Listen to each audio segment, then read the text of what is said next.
Bir mijozimiz bizga tillaqo'y zakaz berdilar. Icherining ko'ylaklarni rasmini tashlab, ko'ylakka moslab o'zingiz ideya qilib yasab bera qoling, sizni didingizga ishonaman dedilar. Men ish qurollarimni olib, o'z ishimni boshladim. Shu vaqtdan foydalanib, bu tillaqo'shni yasalish jarayonini sizlarga ham ulashgim keldi. Birinchi bo'lib biz tayyor tillaqo'sh andozasining pastki qismiga klayimizni surib olamiz. U yerga metrajli zanjirimizni yopishtirib olamiz. Osnovamizning yuqori va pastki qismlariga klay surib, metrajli ko'zlarimizni yopishtirib olamiz. Bular oddiy metrajli ko'z emas, biz lyuks toshlardan foydalanganmiz.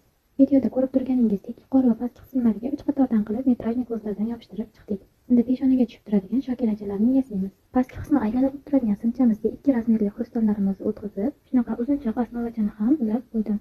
Shunday shokilachalardan o'zimizga keraklicha yasab oldik va larang kaltochalar yordamida tillaqo'shni o'rtasidan ulashni boshlaymiz. Shokilachalarni ulab olganimizdan so'ng tillaqo'shimiz yuqori qismi uchun tayyorlangan osnovamizni pistolet kley yordamida yopishtirib olamiz.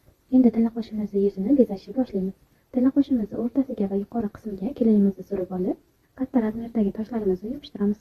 Tillaqo'shimizni o'rta qismiga shunaqa yashil rangli qovuncha shaklidagi toshlarimizni yopishtirdim. Yuqori qismiga esa osnovaning uchlariga yashil toshimizni yopishtirib, qolgan joyini tilla rang metrajli ko'z bilan bezab oldim.